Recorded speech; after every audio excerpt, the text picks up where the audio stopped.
Hi, everyone, and welcome to today's conversation. I'm excited here to be here today because we are talking about how to conquer your self doubt and unleash the leader within. I have a special guest for you today, ladies, and my guest is one of our VIP speakers from the Women Thrive Summit, Myra Fordham. Hi, Myra, how are you today?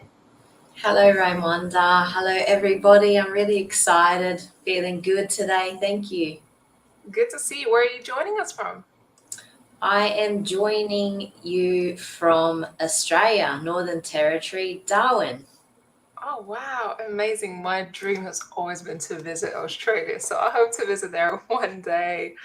Well, thank you so much for being here. And for those of you watching, do make sure you leave a comment below in the chat. Let us know where you're joining us from. So, as I mentioned earlier, today we're talking about how to conquer your self doubt and unleash the leader within. And my guest, Myra Fordham, is a leadership coach, best selling author, facilitator, and international speaker, and the winner of Migrant Women Achievement Award for Women and coaching and mentoring women and girls. She's Malian Guernsey woman, which means she is Aboriginal tribe of Northern Territory of Australia. And she supports female entrepreneurs to conquer their self-doubt and unleash the leader within by healing their past traumas using her signature Boss Lady method. So, Myra, I'm excited to have you here. Tell me a little bit more about why this topic is so important. Why should we be bringing awareness to this particular issue today?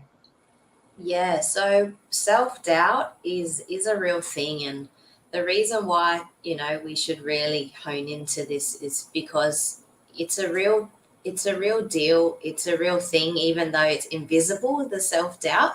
But the reason why I decided to help women to support them with the self-doubt is because I myself have actually been through tremendous amount of self-doubt and imposter syndrome, and it's actually something that we need to address, because whether we like it or not, we all have faced it at some point in time of our lives, whether it's when we're doing public speaking, or whether it's we're starting a business, or whether we're going to go on a date or in a relationship. We always have this small little doubt or inner voice saying, oh, I don't think you can do this, or you really question your own abilities. And so it's important that we address those things and kind of identify where they've come from. Yeah. And as you say, it's invisible, which sometimes, we seem on the outside and everything is fine, but yet on the inside is that little knock on a daily basis that keeps reminding us that you're not good enough, which is, I must say, not necessarily reality that you are good enough. So, how does that manifest itself in the world? How does it manifest in your life? How does it prevent us from really moving forward? Yeah, okay, good question. So, how does it manifest and prevent us from moving forward? So, the first thing is that we create this invisible wall or this invisible shield where we can't break through to the next level. And the way it prevents us is, for women in careers, it might prevent women in careers asking for a promotion or a pay raise, or even standing up for themselves in what they believe in, or speaking up for themselves. In business, it might prevent us from actually taking action on what we need to do and setting goals, or even putting our hands up and saying, hey, like, I'm available, I'm ready, I'm local to your town, please employ me, or I'm a specialist in XYZ. It may hold us back in relationships where we might not think that our partner really loves us, or it can play out on many occasions. Like, it's just, there's not there's not like five scenarios. There's like millions of different scenarios that it can really hold us back. Where does it really start? I mean, I've seen that's something that affected me as well in the past. And as you say, sometimes we undervalue ourselves, undercharge for it. We're not stepping to our full potential, which is a great shame, because I believe that we as women are capable of so much more. But I think it's the doubt that really creeps in and doesn't let us live up to our full potential. So where do you think, as someone who's doing professional work in this and helping other women, where does it all begin? Why do we struggle so much with our self-doubt and undervaluing ourselves? Yeah, so I truly believe the root cause of self doubt comes from childhood, especially if we've lived in a family with brothers or sisters or cousins, and where they've said to you, "No, you can't do this," so they keep hammering down on you, and even our parents as well, because we actually adopt and take on their limitations as well, which come out to be like limiting beliefs, like I don't know enough, I'm not worthy, I'm not good enough, nobody loves me, things like that. Or it could be maybe in school, where we may have failed a test or might not have done our best, so we've doubted ourselves to go that extra mile. And it can also be in adulthood as well. It just really depends on, I guess, like our subconscious beliefs as well. Yeah, yeah. Oh, I think we have some background noise a little bit. It's I'm just gonna go with it. It's my husband. Okay. Just No that, worries. yeah, I told him, but that's okay. It's a part. It's a part Hey, of I it. love this morning to like drilling and banging, not only in my house, but also somewhere around my house. And I was like, this is going to be a fun day. Yeah, yeah. I told him I was doing a live, but yeah, he just forgot. That's That's all okay.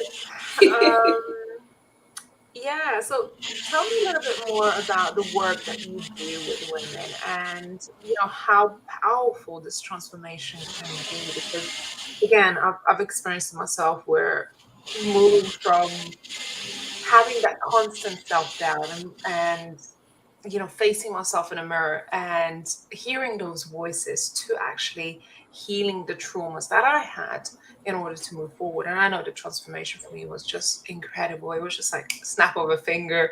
All of a sudden you wake up and you don't have these thoughts, which is so refreshing, and you just realize that how much more you're capable of. So tell me a little bit more about the work you're doing and the transformation that can happen for people who go through that healing journey and come out on the other side. Okay, great. Well, the way that I work with women is I either have a group coaching program, which is a part of, a lot of women. It builds a greater sisterhood and community. And so that's called the Boss Mind, and it's a leadership 8-week container. And it is, you need to attend each session, so there's 8 separate sessions, and then we work on a couple of different topics, whether it's self-sabotage, self-doubt. We work on childhood traumas, forgiveness. So it's a really big jam-packed kind of women's program. And what we do is I am presenting certain topics, and then the women have their workbooks, and then we also have conversation around it. We have shares.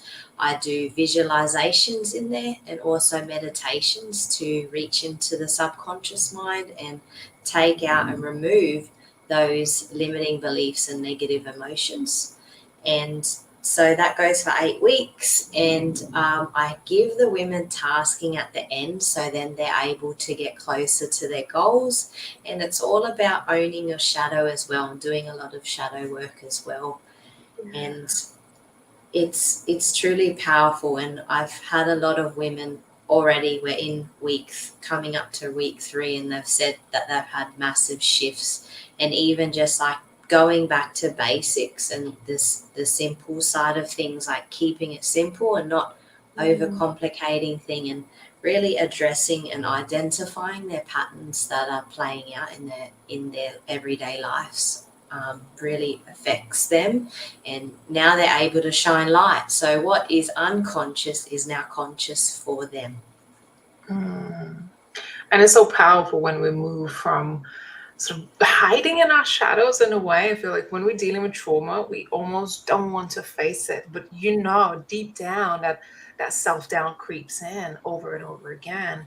But then when you start to shine a light, you're no longer afraid, right? What has been your experience or your own transformational journey in facing yourself and facing your self-doubt?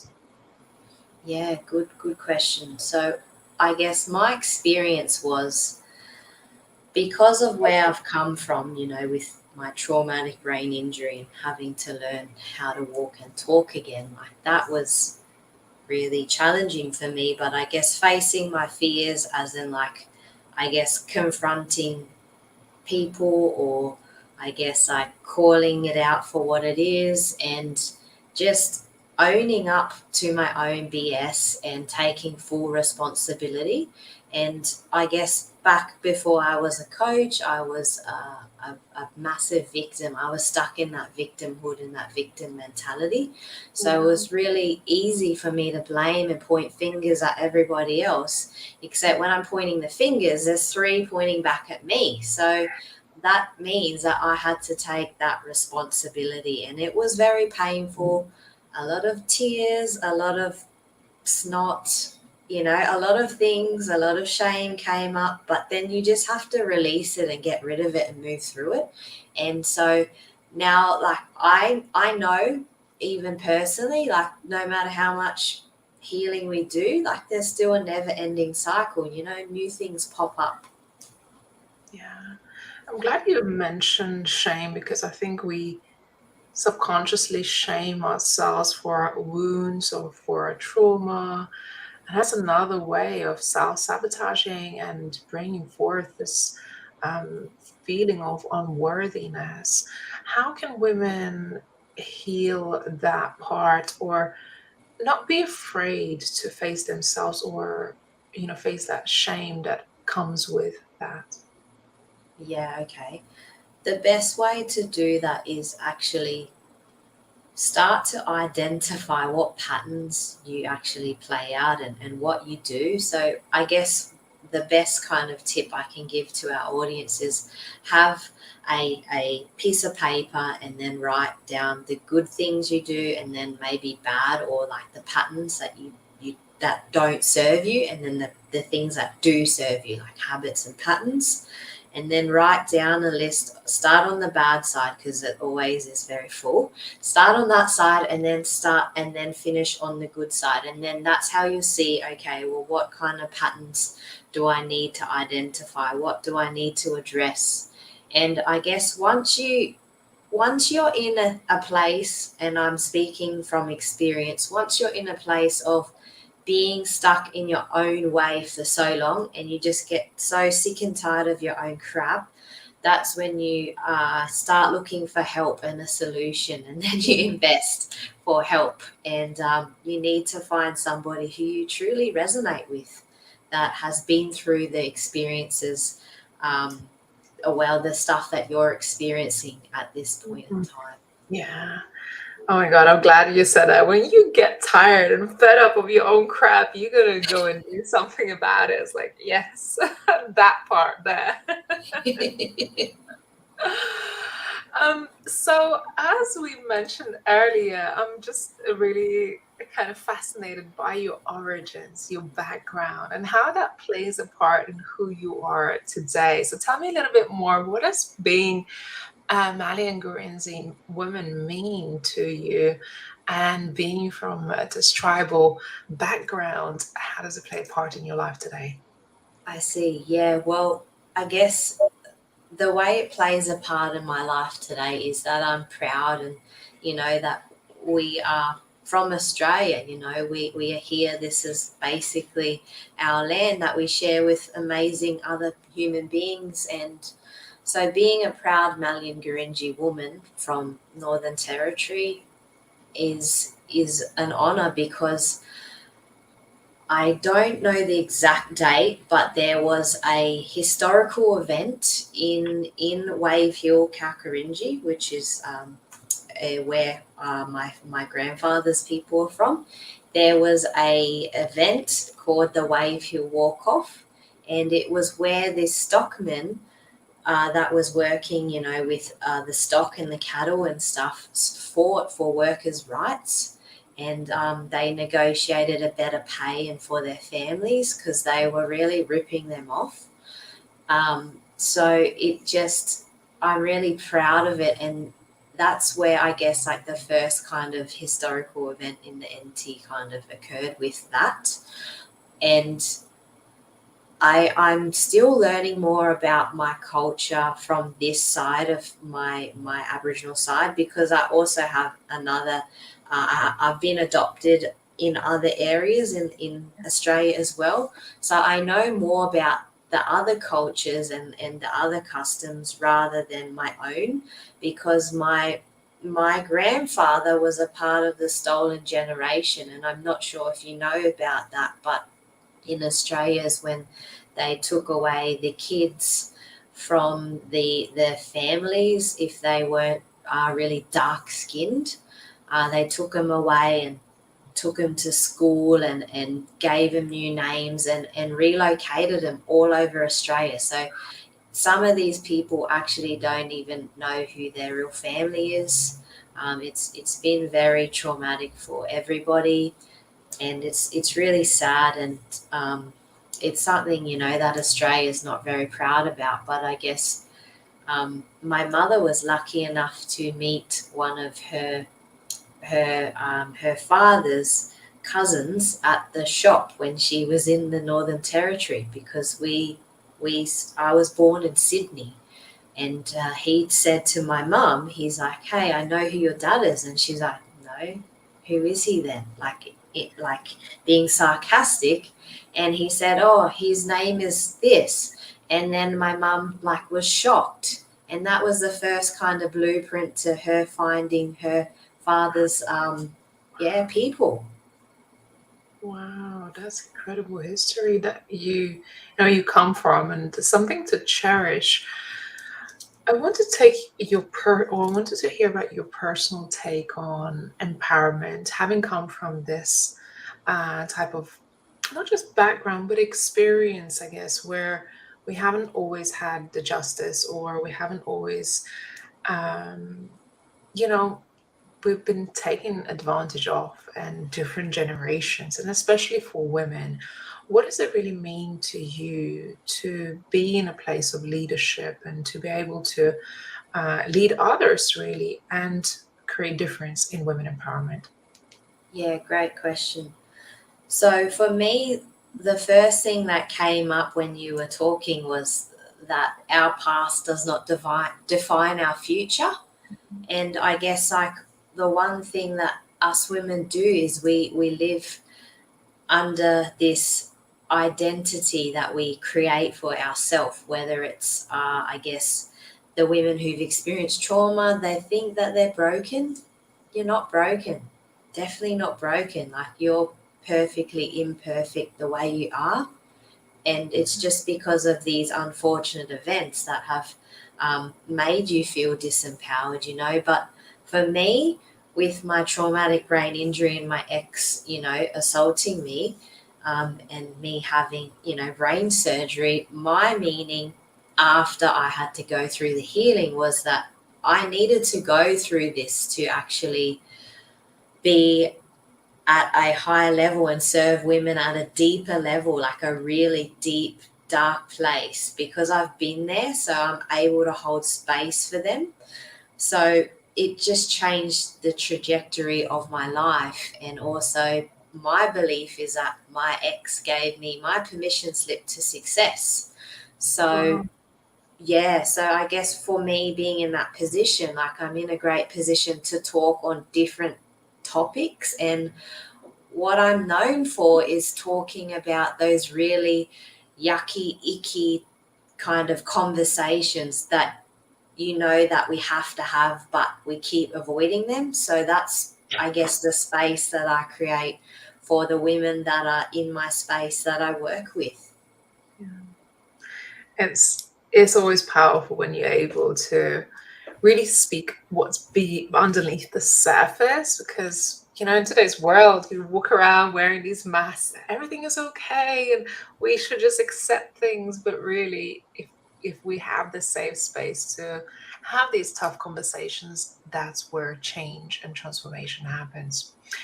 Thank you for sharing that. I honor your experience and, just your experiences that you've been through personally. And I know you'll be sharing more about your personal story of overcoming your adversities in the upcoming talk at the Women Thrive Summit.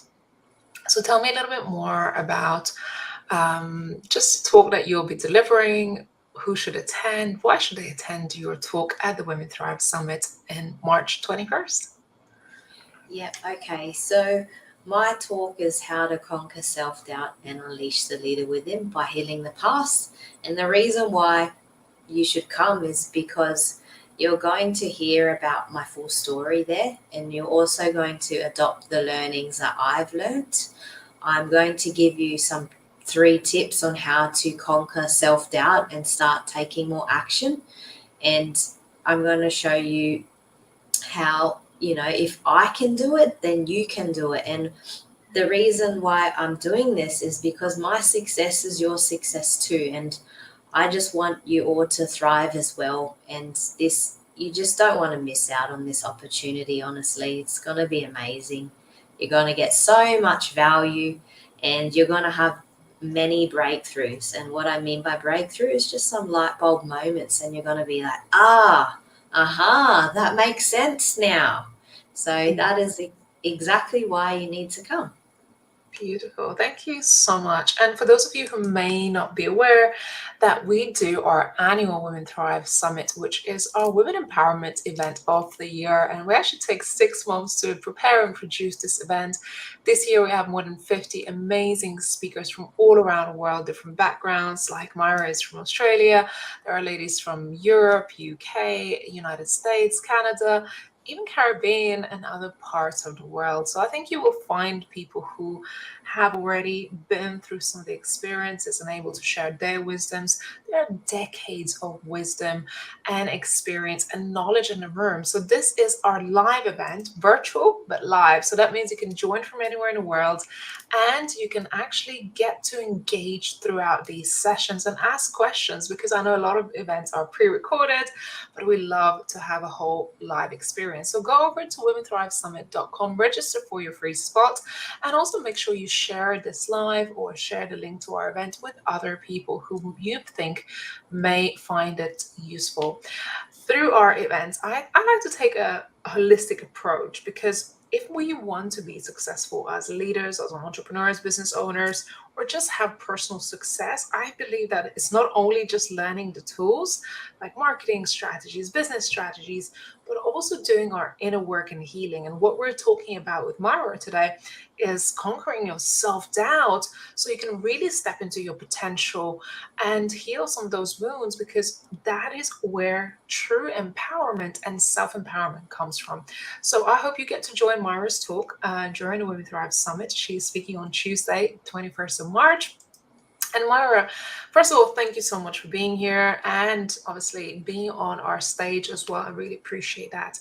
But if people feel inspired to connect with you, how could they follow on to connect with you? What is the best channel to do so? Yep, thank you so much. And it's been an honor, seriously, to share my value with everybody. And so the best way to connect with me is on Instagram. So my Instagram is at Myra Fordham _coaching.